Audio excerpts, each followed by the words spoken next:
전 사실 CEO로 다시 돌아올 계획이 전혀 없었어요. 근데 어쨌든 다시 돌아오게 되었을 때 스타벅스 관계자와 이사진에 있던 상당수의 사람들이, 그리고 월스트리트에 있던 많은 이들이 이렇게 말했죠. 이작자를 내려온다고? 얘가 문제였어. NPR 방송에서 진행하는 어떻게 성공했을까입니다. 혁신가 사업가 그리고 창조자들의 알려지지 않은 이야기를 들려주는 곳입니다. 저는 가이 라지고요. 오늘은 어떻게 저소득층 공동 아파트에 살던 가난했던 한 소년이 시애틀의 작은 커피숍을 지구상에서 세 번째로 큰 요식업체 기업으로 만들었는지 한번 같이 알아볼게요. 예전에 미국의 커피 문화는 지금과는 꽤나 달랐죠.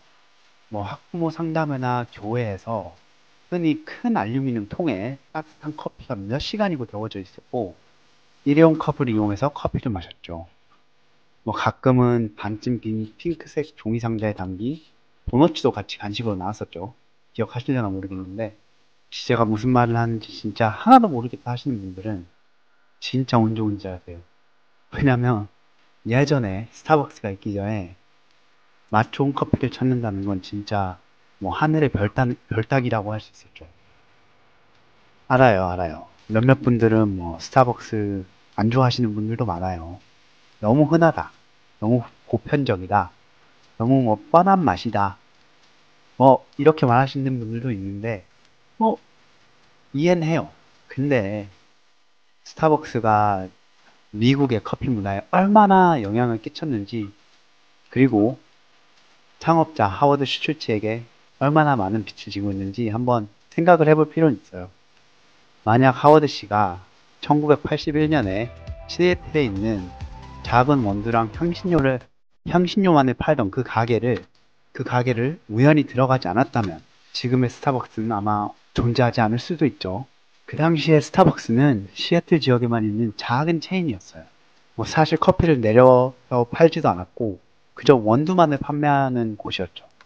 근데 하워드 씨는 그 커피 원두의 맛과 그 퀄리티에 완전히 매료가 돼서 다니던 직장을 관두고 스타벅스 사장에게 찾아가서 세용해달라고 아주 떼를 떼를 쓰죠. 그리고 6년 후에 사장이 스타벅스를 팔려고 할 때 하워드 씨는 돈을 빌려서 아예 그 회사를 사버리죠. 그로부터 몇 년 후 그는 스타벅스를 미국 전역으로 번창시키죠. 여러분들도 알다시피 지금은, 그리고 오늘날에는 전 세계 2만 7천 개가 넘는 스타벅스가 세계 곳곳에 있죠. 저는 하워드 씨를 만나 하워드 씨가 어떻게 스타벅스를 성공으로 이끌었는지 인터뷰할 기회가 있었습니다.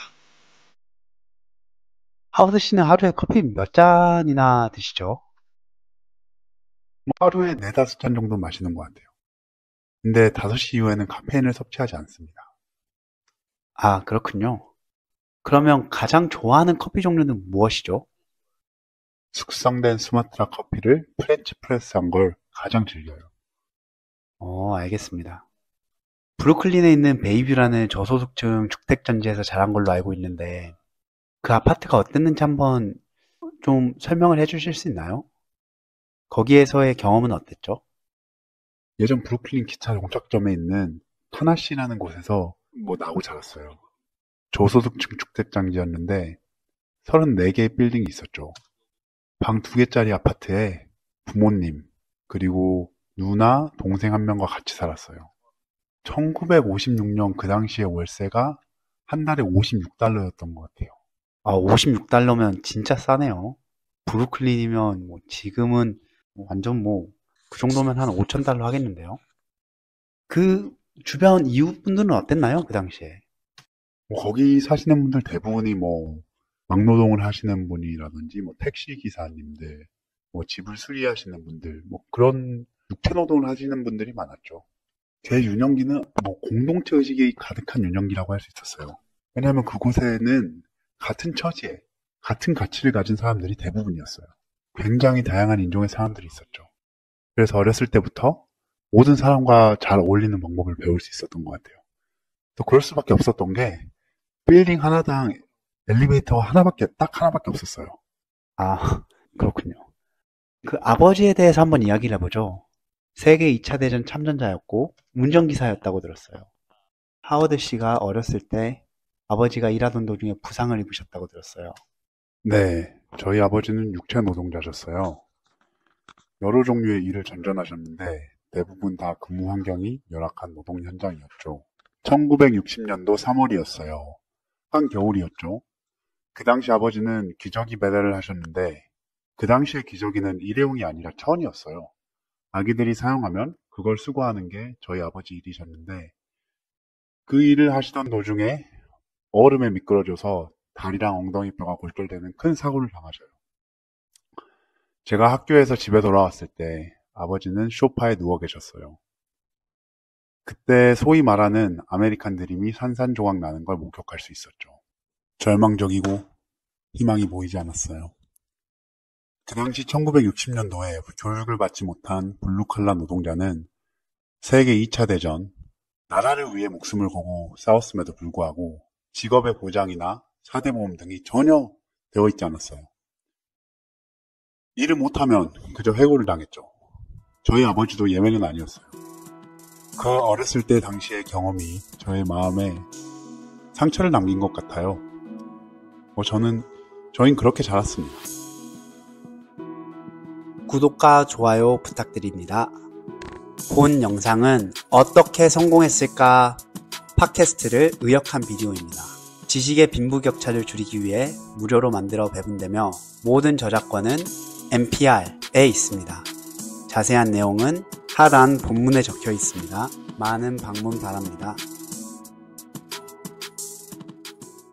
하워드 씨는 모범생이셨나요? 아니요, 전혀 모범생이 아니었어요. 학업에 큰 관심이 없었던 것 같아요. 그렇다면 운동선수셨나요? 미국은 운동을 잘하면 쉽게 대학을 가곤 합니다. 꽤나 운동을 잘했다고 들었습니다. 네, 맞아요. 제가 운동선수일 수밖에 없었던 게 제 동네 아이들은 하루 종일 학교 운동장에서 놀았어요. 그 당시 운동장은 콘크리트였는데 상관없었죠. 거기서 해낼 수 있는 모든 게임 및 스포츠를 즐겼어요. 승리를 위해서라면 콘크리트에서 슬라이딩도 마다하지 않았죠. 아마도 저의 경쟁적인 측면이 어렸을 적 학교 운동장에서 뛰어놀면서 생겨난 것 같아요. 그로 인해 고등학교 때 꽤나 잘하는 미식축구 선수가 될 수 있었어요. 사실 조금 놀라운 게 지금 하워드 씨를 보면 미식축구 하면 떠오르는 이미지는 아니거든요. 보통은 거의 덩치 큰 헐크를 연상하게 하는 스포츠가 미식축구잖아요. 심지어 대학을 전액 장학금을 받고 갔다고 들었습니다. 미식축구를 하는 조건으로요. 네, 대신 달리기가 꽤나 빨랐어요.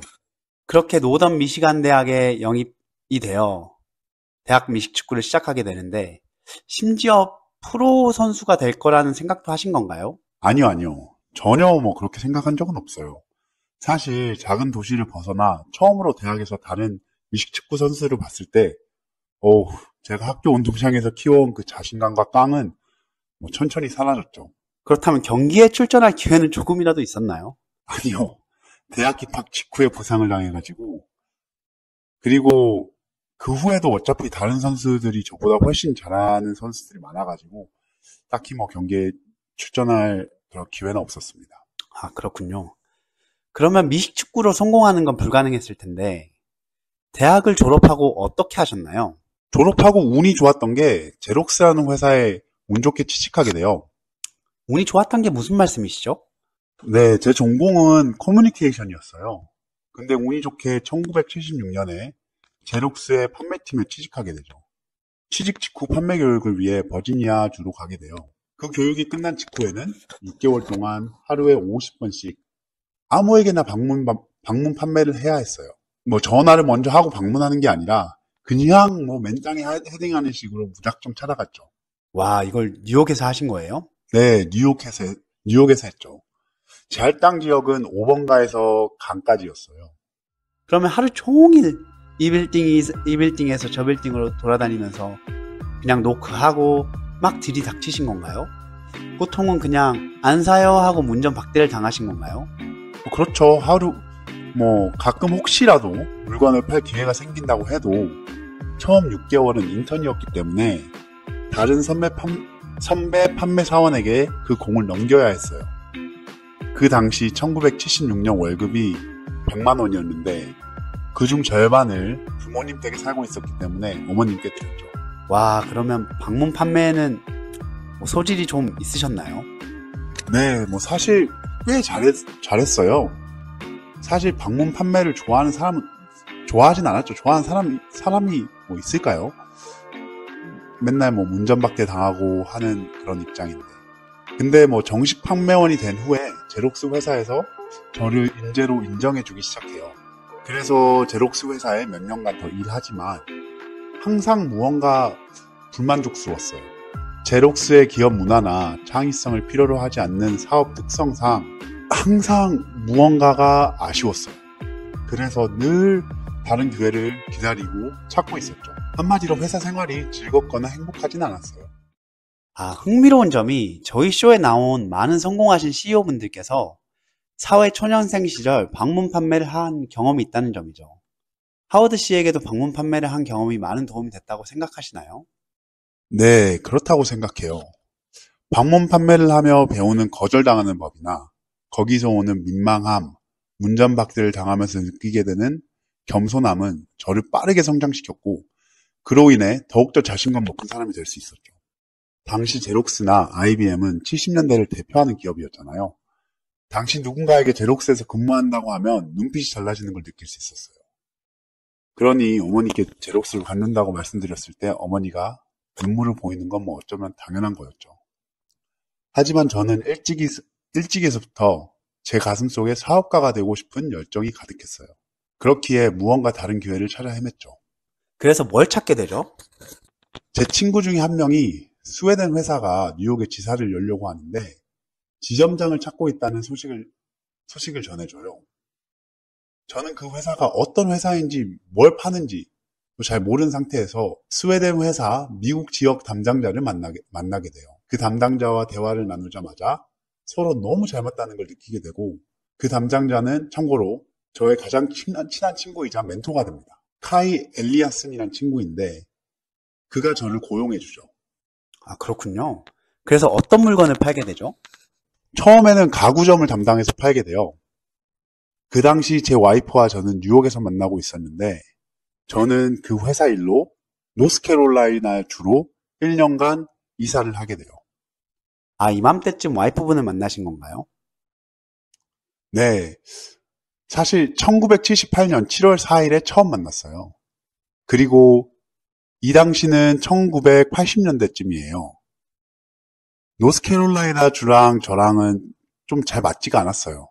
그래서 그 담당자, 이제 친구가 된 그 담당자에게 찾아가서 나를 뉴욕에서 다시 근무하게 하던지 아니면 나는 관두겠다라고 말을 하죠. 그 친구는 저에게 한번 그렇게 할 수 있는지 알아보겠다고 한 뒤 얼마 지나지 않아 뉴욕에 있는 부서장 자리를 저에게 주게 돼요. 그렇게 근무를 하던 중 서부의 큰 고객을 만나기 위해 샌프란시스코로 출장을 갔다가 돌아오던 중에 잠시 시애틀에 있는 스타벅스라는 작은 커피 회사가 있다는 소식을 듣고 들렸다 오기로 하죠. 스타벅스는 그 당시에 보편적인 인덕션으로 커피를 데우는 머신이 아니라 다른 종류의 커피 머신을 팔고 있다고 들었어요. 그래서 찾아가게 된 거죠. 스타벅스가 있던 파이크 플레이스 마켓에 들어선 순간 와, 이건 미쳤다라는 말밖에 나오지 않았어요. 진짜 머리를 뭐 한 대 얻어맞은 기분이었죠. 그들이 하는 모든 것이 너무나도 특별하게 느껴졌어요. 그 커피의 진한 향이나 그 분위기, 사람들이 뿜어내는 열정, 이 모든 것들이요. 그 후 1년 동안 스타벅스 창업자들을 만나서 저를 고용해달라고 설득하기 시작해요. 저는 잘 모르겠어요. 도대체 어떤 부분이 그렇게 매력적이었던 거죠? 그 당시 스타벅스는 제가 알기로는 그저 커피 원두만 팔던 가게잖아요. 하워드 씨는 그 당시에 그것도 뉴욕에서 집도 있고, 여자친구도 있고, 좋은 직장도 있었잖아요. 도대체 무엇이 그 모든 것을 뒤로한 채로 커피 원두를 팔아야겠다라고 생각하게 한 거죠? 두 가지 결정 요소가 있어요. 제 와이프가 저는 그 당시에 만약 저희가 아이를 갖게 된다면 뉴욕 도시 한복판에서 키우고 싶지 않았어요. 저희는 도시를 떠나고 싶었죠. 그리고 두 번째 이유로는 제가 그 스타벅스 가게에서 접한 고객으로서의 경험과 계산대 뒤에서 일어나고 있던 회사 운영 방식은 저를 진짜 한눈에 반하게 만들어요. 이런 분위기와 상품, 이것이 항상 제가 찾던 스타트업이라는 생각이 들었죠. 그래서 1년이 넘도록 스타벅스 창업자들에게 스타벅스를 키우고 싶다면 내가 충분히 도움을 줄 수 있다고 어필을 하고 또 어필을 했죠. 그 당시 그들의 꿈은 바로 옆 도시인 포틀랜드로 확장하는 거였어요. 하워드 씨도 똑같은 목표를 꿈꾸셨나요? 계속 하나씩 확장해 가면서 커피 원두를 팔면 되겠다는 그런 생각을 하신 건가요? 네, 저도 그 당시에는 이 사업이 어떻게 돌아가는지 그것부터 배워야 했어요. 그래서 제가 이탈리아에 방문하기 전까지는 그와 똑같은 생각을 했었죠. 그 당시 하워드 씨는 커피를 자주 마시셨나요? 커피에 대해 얼마나 알고 계셨죠? 네, 커피를 마시긴 마셨어요. 근데 많이 알지는 못했죠. 맥심 커피 이런 걸 마시셨나요? 그것보단 조금 더 나은 커피를 마시긴 했어요. 네네네. 그렇군요. 알겠습니다. 그러면 커피에 대한 지식이 조금은 있었다고 이해를 하면 되겠나요? 네, 커피의 가치는 알고 있었어요. 그렇기 때문에 처음 스타벅스 매장에 들어가서 그 커피를 마셨을 때 정말 깜짝 놀라게 되죠. 그 당시 스타벅스 매장이 4개였는데 당시 초기 창업자들은 저를 밀라노의 무역 박람회로 보내게 돼요. 저는 스타벅스를 대표해서 가게 됐는데 그때 처음 밀라노의 거리를 걸었죠. 거기서 매 20m, 30m마다 커피숍이 있는 걸 알게 돼요. 커피숍을 지나치지 않고는 진짜 거리를 누릴 수가 없었죠. 저는 거기 있는 커피숍을 하나하나 다 들어가 봤어요. 그 모든 커피숍이 분위기가 무슨 영화에 나오는 이런 로맨틱한 분위기였고 그 중심에는 항상 에스프레소가 있었죠. 어딜 가든 그 구릿빛 에스프레소 기계가 보였다는 말씀이신가요? 네. 그 우아하고 분위기가 좋은 것도 있지만 무엇보다도 저를 사로잡은 것은 공동체라는 느낌이었어요. 저는 그 커피숍들을 매일 같은 시간대에 갔는데 항상 같은 사람들이 있는 걸 목격하죠. 그래서 이곳이 일과 집 사이를 연결해주는 그 사이를 채워주는 공간이구나 라고 깨닫게 돼요. 근데 무엇보다 사람들을 모이게 하는 건 커피였어요. 제가 이탈리아에 있는 동안 스타벅스가 커피를 파는 사업에 있기는 한데 포커스를 잘못 잡았다는 걸 느끼게 돼요. 저는 진짜 신이 나서 돌아와요. 열정이 정말 가득했죠. 이 모든 것들을 스타벅스 창업자들하고 공유를 해요. 그들에게 우리는 커피 원두를 팔 게 아니라 커피를 내려서 팔아야 돼 라고 말한 건가요? 그 당시에는 원두만 팔았잖아요, 스타벅스. 네, 그 당시에는 스타벅스 원두만 키로당 얼마 이렇게 팔곤 했죠. 커피를 내려서 팔진 않았어요. 그래서 하워드 씨는 시애틀로 돌아와서 창업자를 만나서 진짜 커피를 꼭 만들어서 팔아야 돼 라고 하는데 그들은 뭐라고 하죠? 안 돼 라고 말하죠. 그들의 말을 빌리자면 그들은 커피를 만들어서 파는 것을 요식업이라고 생각했어요. 그리고 그들은 요식업을 하는 걸 원치 않았어요. 요식업은 좀 지저분하고 복잡하고 접대하고 그들이 원하는 게 아니었죠. 저는 진짜 1년 내내 쫄랐던 것 같아요. 그래서 결국에는 그 창업자들이 손을 들죠. 그래, 너가 하고 싶은 대로 한번 해봐. 라는 식으로 말이죠. 그래서 1985년에 새로운 가게를 4번가와 스프링가 교차로 구석에 있는 40평 남짓한 매장에 여는데 그중 10평 정도를 이탈리아식 커피바를 운영해보라고 허락을 해줘요. 그게 처음 시작했어요. 그 새로운 스타벅스 매장이 생긴 이탈리아식 커피바는 하루아침에 수백 명의 고객들이 매일같이 넘쳐나요. 그리고 거기에서 처음 카페라떼를 선보였죠.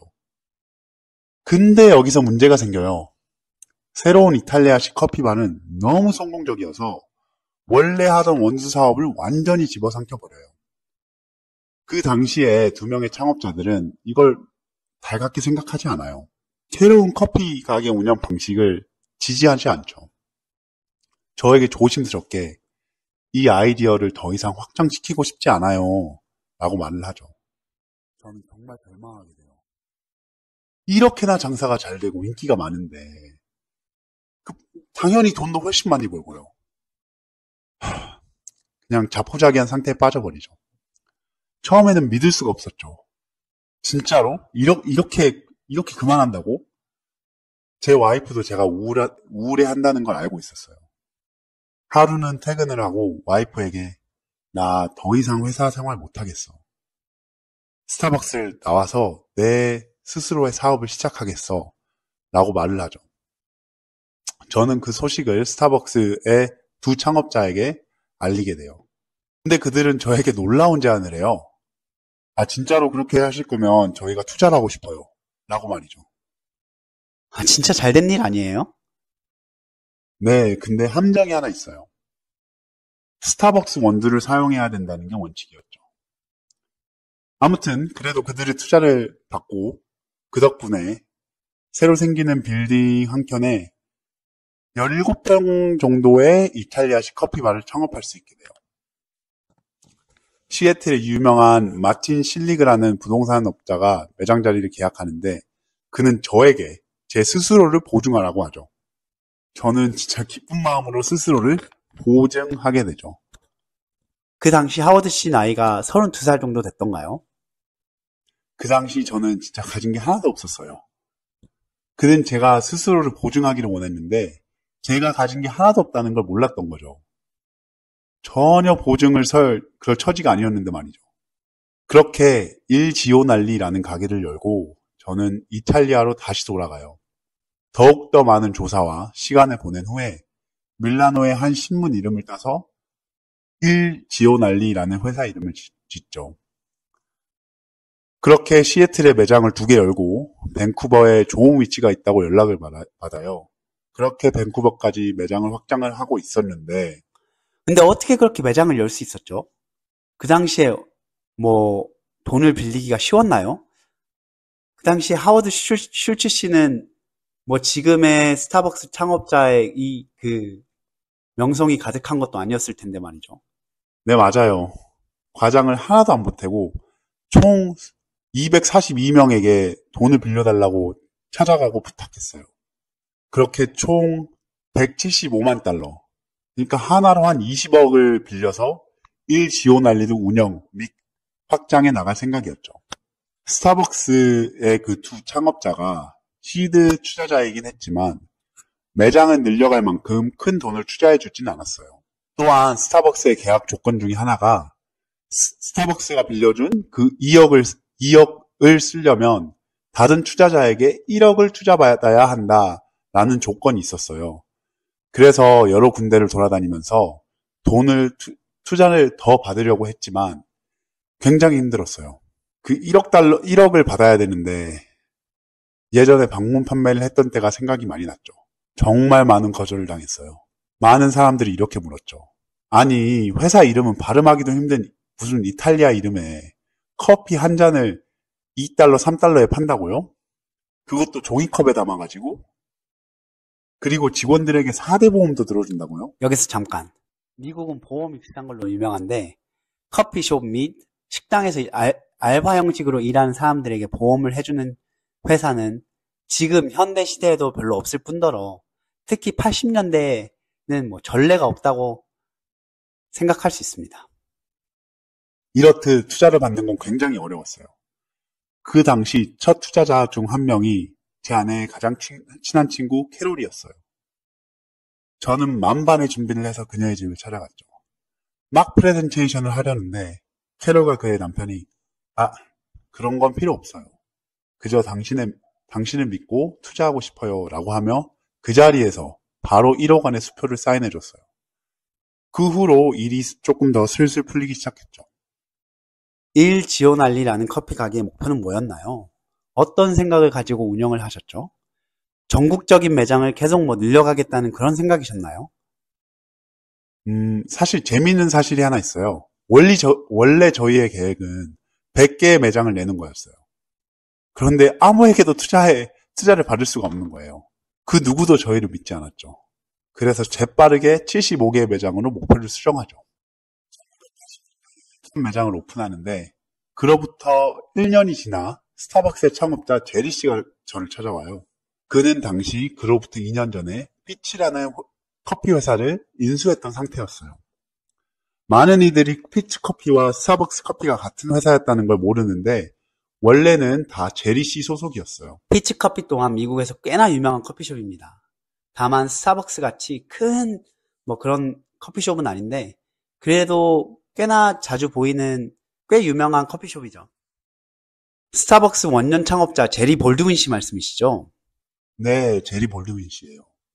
그가 저에게 회사가 지금 금전적으로 조금 어려운 상황에 놓이게 되었는데 그로 인해 스타벅스와 피츠커피 둘 중 하나를 선택해서 운영해야 할 것 같다고 말했죠. 그렇게 해야만 한다면 그는 캘리포니아주로 이주해서 피츠커피를 운영할 생각이었고 스타벅스를 팔아야 한다면 하워드 당신에게 팔고 싶다고 말했어요. 가격은 6개의 매장을 전부 포함해서 현찰로 44억 원이었어요. 저에게는 진짜 굉장히 좋은 소식이었죠. 그는 저에게 90일 동안 돈을 모아 올 시간을 줬고 그동안 다른 사람과 협상하지 않고 기다리겠다고 말했죠. 저는 너무나도 기뻤지만 한편으로는 돈을 어디서 구할지 너무 막막했어요. 그렇죠. 이로써 저희는 다시 투자를 더 받아야 했어요. 그러나 너무 어려웠죠. 그래서 어떻게 하셨나요? 저희는 일 지오날리에 투자했던 사람들을 다시 찾아갔어요. 소수의 사람들은 투자에 관심이 있었지만 대부분의 사람들은 관심이 없었어요. 그도 그럴 것이 일 지오날리는 당시 3개 매장에 불과했고 무언가를 증명하지는 못한 단계였죠. 제리 씨는 꾸준히 저에게 투자는 잘 받아서 돈은 잘 모으고 있는지 저에게 물어보았고 저는 60일쯤 지났을 때 반쯤은 모았는데 90일 내에 무조건 약속한 금액을 모을 수 있다고 신신당부했죠. 근데 갑자기 저와 만나서 이야기하자는 거예요. 그러고는 경쟁자가 생겼다고 저에게 말했죠. 저는 90일 동안 저한테 시간을 준다고 하지 않았냐. 근데 갑자기 무슨 말씀이냐? 라고 말했는데 알고 보니 일 지오날리에 투자했던 그 투자자 중 한 명이 제리 씨에게 직접 연락을 해서 47억을 지금 바로 현금으로 보낼 테니 스타벅스를 자신에게 넘기라고 연락을 했다는 거예요. 저는 패닉 상태에 빠졌죠. 세상이 무너져 내리는 기분이었어요. 왜냐하면 저는 그 사람이 누군지 정확히 알고 있었고 그 당시 시애틀에는 큰 기업인 3명이 있었는데 그중 한 명이었어요. 저는 도무지 어떻게 해야 할지 감이 잡히지 않았어요. 제리 씨는 저에게 약속한 대로 90일까지는 시간을 줄 수 있지만 그 직후에는 그 사람에게 팔겠다고 했죠. 며칠 후 저는 친구들과 농구를 하고 있었어요. 그중 제 친구 한 명에게 이야기를 하면서 조언을 구했죠. 그는 내일 자기 변호사 사무실에 와서 거기에 있는 경험이 많은 변호사와 한번 상의를 해보는 게 어떠냐고 말을 했죠. 저는 그 경험 많은 변호사가 누군지도 몰랐고 그와 이야기하는 게 이 상황이 어떻게 도움이 될지는 몰랐지만 지푸라기라도 잡는 심정으로 찾아가 보기로 해요. 다음날 아침 8시에 변호 사무실에 찾아갔더니 거기에는 빌 게이츠의 아버지가 거기 계셨죠. 그는 저에게 지금까지 있었던 모든 일을 말해달라고 하셨어요. 저는 지금 하는 것처럼 아니 더 자세하게 그에게 하나하나 다 말씀을 드렸어요.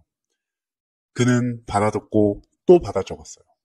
그러더니 제 이야기가 끝나자마자 말했죠.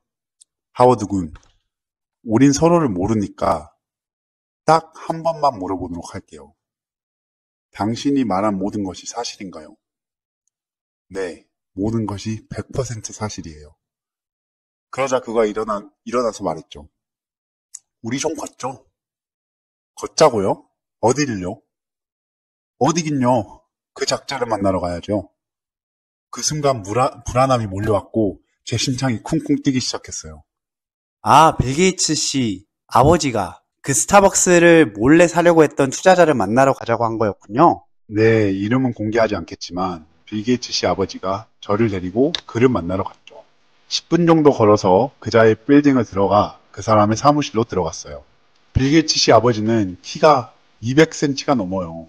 80대 중반이셨지만 그 어느 때보다도 명료했죠. 그 사무실에 들어간 후에 기억에 남는 건 빌 게이츠 씨 아버지가 당신은 부끄러운 줄 알아야 돼. 이 젊은이의 꿈을 빼앗아 가려고 하다니. 그런 일은 절대 없을 걸세. 이것만은 확실히 말해두겠어. 그런 일은 절대 없을 걸세. 우리가 당신의 사무실 나가는 즉시 이 젊은이는 스타벅스를 살 거니까. 다음 편에는 하워드 씨가 어떻게 스타벅스를 미국 서부의 시애틀이라는 도시에서 미국 전역으로, 아니 세계로 확장시키는지 이야기해 주십니다.